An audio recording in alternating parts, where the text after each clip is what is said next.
എന്താണ് actually varicose vein എന്ന് പറയുന്നത്? ഒരുപാട് സർജറി ചെയ്തിട്ടും വീണ്ടും വീണ്ടും വെരിക്കോസ് വെയിൻ വരുന്നത് എന്തുകൊണ്ടാണ്?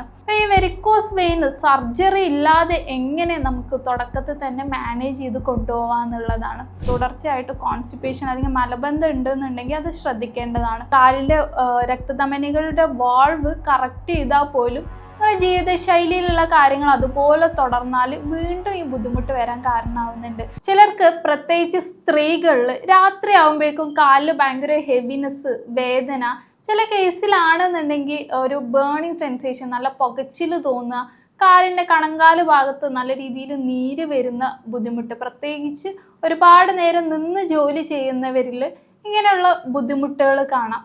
ഇത് എന്തുകൊണ്ടാണ് ഇങ്ങനെ വരുന്നത്? ഇത് പലപ്പോഴും വെരിക്കോസ് വെയിനിൻ്റെ തുടക്കത്തിലുള്ള ലക്ഷണങ്ങളാണ്. അപ്പോൾ ഇന്ന് ഞാൻ നിങ്ങളുമായിട്ട് ഈ വീഡിയോയിൽ ഡിസ്കസ് ചെയ്യാൻ പോകുന്നത് വെരിക്കോസ് വെയിൻ ആരിലാണ് കൂടുതലായിട്ട് കണ്ടുവരുന്നത്, വെരിക്കോസ് വെയിൻ സർജറി ഇല്ലാതെ എങ്ങനെ മാറ്റിയെടുക്കാം, പിന്നെ ചില കേസിലാണെന്നുണ്ടെങ്കിൽ ഒരുപാട് സർജറി ചെയ്തിട്ടും വീണ്ടും വീണ്ടും വെരിക്കോസ് വെയിൻ വരുന്നത് എന്തുകൊണ്ടാണ്, അതുപോലെ തന്നെ വെരിക്കോസ് വെയിൻ ഉള്ളവർക്ക് ഉപകാരപ്രദമായിട്ടുള്ള രീതിയിലുള്ള ചില എക്സസൈസുകൾ കൂടിയാണ് ഇന്ന് ഞാൻ നിങ്ങളുമായിട്ട് ഷെയർ ചെയ്യാൻ പോകുന്നത്. ഞാൻ doctor Fathima Thashmina from doctor Hiba Sarovia clinic, Perinthalmanna.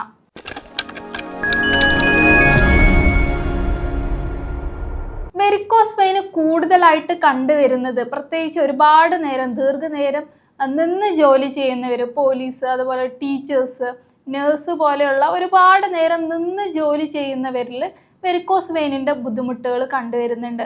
അതുപോലെ തന്നെ ഓവർ വെയിറ്റ് ഉള്ളവരിൽ, സ്ത്രീകളിൽ, ഗർഭിണികളിൽ, ഇത്തരം ആളുകളിലാണ് വെരിക്കോസ് വെയിൻ കൂടുതലായിട്ട് കണ്ടുവരുന്നത്.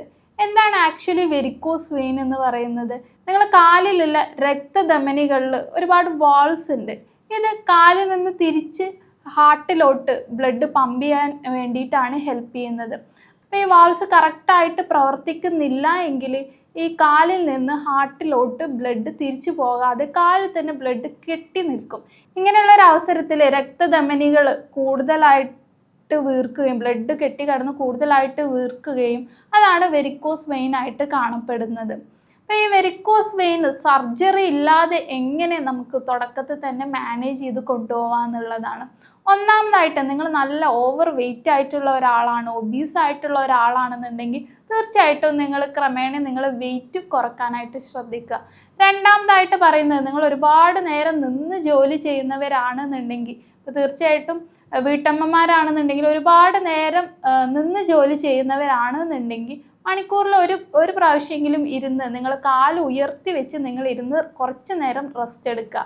അതല്ല നിങ്ങൾ ഒരുപാട് ഇരുന്ന് ജോലി ചെയ്യുന്നവരാണെന്നുണ്ടെങ്കിലും അതിൻ്റേതായിട്ടുള്ള രീതിയിലുള്ള എക്സസൈസുകൾ നമുക്ക് പറഞ്ഞു തരാം. അതിൽ ഏറ്റവും പ്രധാനപ്പെട്ട ഒരു എക്സസൈസ് എന്ന് പറയുന്നത് ബ്രിസ്ക് വാക്കിംഗ് എന്നാണ്. അതായത് നിങ്ങൾ നല്ല സ്പീഡിൽ കൈയും കാലൊക്കെ വീശി ഒരു അരമണിക്കൂർ ഡെയിലി നടക്കുക. അങ്ങനെ ഒരു 5 ദിവസം നിങ്ങൾ ചെയ്യുകയാണെന്നുണ്ടെങ്കിൽ, ആഴ്ചയിൽ ഒരു 5 ദിവസം നിങ്ങൾ കണ്ടിന്യൂസ് ആയിട്ട് ചെയ്യുകയാണെന്നുണ്ടെങ്കിൽ ഈ കാലിൻ്റെ ഭാഗത്തേക്കുള്ള മസിൽസ്, പേശികളിൽ കൂടുതൽ നല്ല രീതിയിൽ ഫങ്ഷണൽ ആവാനും അതുപോലെ തന്നെ തിരിച്ച് ഹാർട്ടിലോട്ട് ബ്ലഡ് പമ്പ് ചെയ്യാൻ വേണ്ടി ഇത് നന്നായിട്ട് ഹെൽപ്പ് ചെയ്യും. രണ്ടാമതായിട്ട് പറയുന്നത് ഹീൽ റേസ് എക്സസൈസ് ആണ്.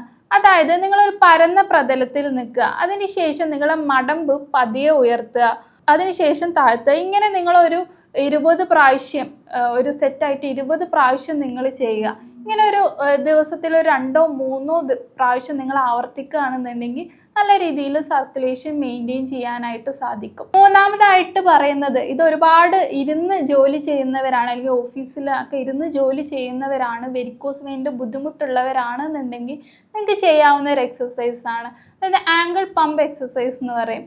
നിങ്ങൾ കാല് തൂക്കിയിട്ട് ഇരുന്നതിന് ശേഷം കാല് മുന്നിലോട്ടും പിറകിലോട്ടും പതിയെ ഇങ്ങനെ ചലിപ്പിക്കുകയാണ് ഈ ആംഗിൾ പമ്പ് എക്സസൈസ് കൊണ്ട് ചെയ്യുന്നത്.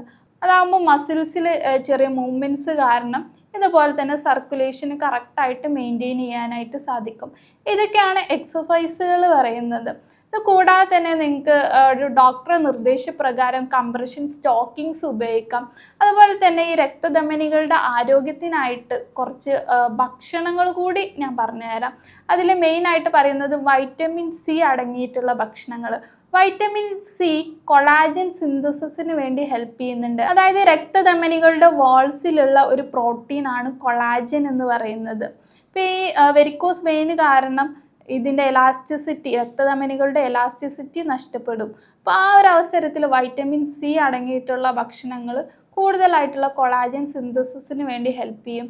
അതായത് വൈറ്റമിൻ സി അടങ്ങിയിട്ടുള്ള നാരങ്ങ, നെല്ലിക്ക, ഓറഞ്ച് പോലെയുള്ള ഭക്ഷണങ്ങൾ. അതുപോലെ തന്നെ ഫ്ലാവിനോയിഡ്സ് അടങ്ങിയിട്ടുള്ള ഭക്ഷണങ്ങൾ, ബെറീസ്, മുന്തിരി, ആപ്പിൾ, ഇതുപോലെയുള്ള ഭക്ഷണങ്ങൾ ഈ രക്തക്കൊഴലിൻ്റെ ആരോഗ്യം മെച്ചപ്പെടുത്താനും അതുപോലെ തന്നെ ഇൻഫ്ലമേഷൻ കുറക്കാൻ വേണ്ടിയിട്ടും സഹായിക്കുന്നുണ്ട്.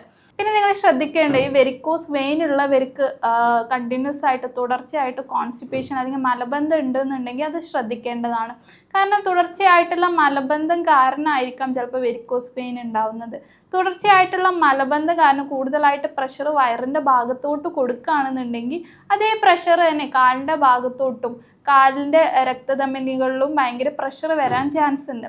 ഇത് വെരിക്കോസ് വെയിന് കാരണമാകുന്നുണ്ട്. അപ്പോൾ ഈ മലബന്ധത്തിന് എന്താണ് കാരണം, അതിൻ്റെ യഥാർത്ഥ കാരണം എന്താണെന്ന് ഐഡൻറ്റിഫൈ ചെയ്ത് അത് ട്രീറ്റ് ചെയ്യലും വളരെ അത്യാവശ്യമാണ്. അതുപോലെ തന്നെ ഫൈബർ റിച്ച് ആയിട്ടുള്ള നാരടങ്ങിയിട്ടുള്ള ഭക്ഷണങ്ങൾ, ഫ്രൂട്ട്സ്, വെജിറ്റബിൾസ്, ഹോൾ ഗ്രെയിൻസിലൊക്കെ നല്ല രീതിയിൽ ഫൈബർ അടങ്ങിയിട്ടുള്ള ഭക്ഷണങ്ങളാണ്.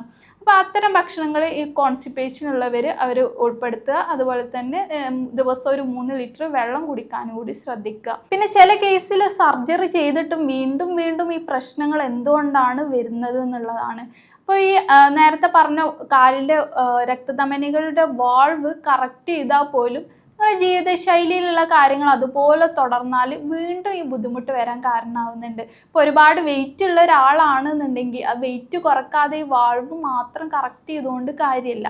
അപ്പോൾ വെയിറ്റ് ക്രമേണ നിങ്ങൾ കുറയ്ക്കേണ്ടതുണ്ട്. ജനിതകമായിട്ടുള്ള കാരണങ്ങൾ കൊണ്ട് ചിലപ്പോൾ വീണ്ടും വരാം. അതുപോലെ തന്നെ നിങ്ങൾ ഒരുപാട് നിന്നിട്ടുള്ള ജോലികൾ വീണ്ടും തുടർന്നാൽ, നിങ്ങൾ ജോലി ആവശ്യാർത്ഥം വീണ്ടും ദീർഘനേരമായിട്ട് നിങ്ങൾ നിൽക്കുകയാണെന്നുണ്ടെങ്കിൽ ഇതിനുള്ള ടെൻഡൻസി അല്ലെങ്കിൽ വെരിക്കോസ് വെയിൻ വീണ്ടും വരാനുള്ള ചാൻസ് ഉണ്ട്. പിന്നെ വെരിക്കോസ് വെയിൻ എപ്പോഴാണ് വെരിക്കോസ് അൾസർ പോലെയുള്ള കോംപ്ലിക്കേഷനിലോട്ട് മാറുന്നത് എന്നുള്ളതാണ്. നിങ്ങൾ ഷുഗർ കൂടെയുള്ള ഒരാളാണെന്നുണ്ടെങ്കിൽ ആ ഷുഗർ കൺട്രോൾ ചെയ്യുക. അതുപോലെ വെരിക്കോസ് വെയിൻ തുടക്കത്തിൽ തന്നെ ട്രീറ്റ് ചെയ്യുക. ഇപ്പോൾ ഈ ഷുഗർ ഉള്ള ഒരാളാണെന്നുണ്ടെങ്കിൽ നിങ്ങൾക്ക് ചെറിയൊരു ഇഞ്ചുറീസ് വന്നാൽ വെരിക്കോസ് അൾസറിന് കാരണമാവുകയും പെട്ടെന്ന് ഈ ഒരു അൾസർ ഭേദമാവാതെ ഇങ്ങനെ തുടർച്ചയായിട്ടുള്ള ബുദ്ധിമുട്ടുകൾ വന്നുകൊണ്ടിരിക്കും. അപ്പോൾ നിങ്ങൾ ഷുഗർ കൺട്രോൾ ചെയ്യുക, പെട്ടെന്ന് മുറിവാകുന്ന തരത്തിലുള്ള കാര്യങ്ങൾ ഒഴിവാക്കുക. പിന്നെ ചിലർക്ക് എന്ന് പറയുന്നത് ഈ വെരിക്കോസ് വെയിൻ ഉള്ളവർക്ക് കാലിൻ്റെ ആ ഒരു രക്തധമനികൾ തടിച്ച് നിൽക്കുന്ന ആ ഭാഗത്ത് ചൊറിച്ചിലുണ്ടാവാനുള്ള ചാൻസ് ഉണ്ട്. അപ്പോൾ ആ ഒരു ഭാഗത്ത് കൂടുതലായിട്ട് മോയ്സ്ചറൈസർ ഉപയോഗിക്കുകയാണെന്നുണ്ടെങ്കിൽ ആ ഒരു ഡ്രൈ ആയിട്ടുള്ള ഭാഗത്ത് മോയ്സ്ചറൈസർ ഉപയോഗിക്കുക. അല്ലെങ്കിൽ ചൊറിഞ്ഞു പൊട്ടി അത് വെരിക്കോസ് അൾസറിലോട്ട് എത്താനായിട്ട് ചാൻസ് ഉണ്ട്. അപ്പോൾ ഇത്തരം കാര്യങ്ങൾ ശ്രദ്ധിക്കുക. പിന്നെ പൊതുവായിട്ട് എല്ലാവരും ചോദിക്കുന്ന ഒരു ക്വസ്റ്റ്യനാണ്, ഈ വെരിക്കോസ് വെയിൻ കാരണമായിട്ട് ഹാർട്ടിന് എന്തെങ്കിലും ബുദ്ധിമുട്ട് വരുമോ, ഹാർട്ട് അറ്റാക്ക് വരുമോ എന്നുള്ളത്. ഇതിന് കാരണം DVT, അതായത് ഡീപ്പ് വെയിൻ ത്രോംബോസിസ് എന്ന് പറഞ്ഞൊരു ബുദ്ധിമുട്ടാണ്. അതായത് ഡീപ്പായിട്ടുള്ള വെയിൻസിനാണ് എഫക്റ്റ് ചെയ്യുന്നതെന്നുണ്ടെങ്കിൽ പെട്ടെന്ന് നല്ല രീതിയിലുള്ള വേദനകളോ അല്ലെങ്കിൽ കാല് നല്ല രീതിയിൽ ചുവന്ന നിറത്തിൽ വരിക, നമ്മൾ തൊട്ട് നോക്കുമ്പോൾ ചൂട് അനുഭവപ്പെടുകയാണെന്നുണ്ടെങ്കിൽ ഈ പൂൾ ചെയ്ത് കിടക്കുന്ന ബ്ലഡ് കട്ടയായിട്ട് പതിയെ അത് ഈ ബ്ലഡ് വെസൽസിലൂടെ ലങ്സിലോട്ട് എത്തി പൾമണറി എംബോളിസത്തിന് ചാൻസ് ഉണ്ട്. അതൊരു മെഡിക്കൽ എമർജൻസിയാണ്. പെട്ടെന്ന് ഹോസ്പിറ്റലിൽ എത്തിയിട്ടില്ല എന്നുണ്ടെങ്കിൽ നെഞ്ചുവേദന അല്ലെങ്കിൽ പെട്ടെന്ന് ആള് തല കറങ്ങി വീഴുക പോലുള്ള ബുദ്ധിമുട്ടുകൾ ഉണ്ടാവും. ഒരു മെഡിക്കൽ എമർജൻസിയാണ്. പെട്ടെന്ന് തന്നെ ട്രീറ്റ്മെൻറ്റ് എടുത്തിട്ടില്ല എന്നുണ്ടെങ്കിൽ ആൾക്ക് മരണം വരെ സംഭവിച്ചേക്കാവുന്ന ഒരു ബുദ്ധിമുട്ടാണ്. അപ്പോൾ ഇത്തരം കാര്യങ്ങൾ ശ്രദ്ധിക്കുക. തുടക്കത്തിൽ തന്നെ ഇതിനു വേണ്ടി ട്രീറ്റ്മെൻറ്റ് ചെയ്യാവുന്നതാണ്. അങ്ങനെയാണെന്നുണ്ടെങ്കിൽ ഇത് നമുക്ക് കംപ്ലീറ്റ് ആയിട്ട് റിവേഴ്സ് ചെയ്ത് എടുക്കാവുന്ന ഒരു ബുദ്ധിമുട്ടാണ്. അപ്പോൾ ഇതുവരെ ഞാൻ പറഞ്ഞതിൽ നിങ്ങൾക്ക് എന്തെങ്കിലും സംശയങ്ങൾ ഉണ്ടെങ്കിലോ വെരിക്കോസ് വെയിൻ കാരണം നിങ്ങൾ ബുദ്ധിമുട്ടുന്നവരാണെന്നുണ്ടെങ്കിൽ തീർച്ചയായിട്ടും എൻ്റെ കൺസൾട്ടേഷൻ എടുക്കാവുന്നതാണ്. ഞാൻ doctor Fathima Thaswina from doctor Hiba Sarovia clinic, Perinthalmanna.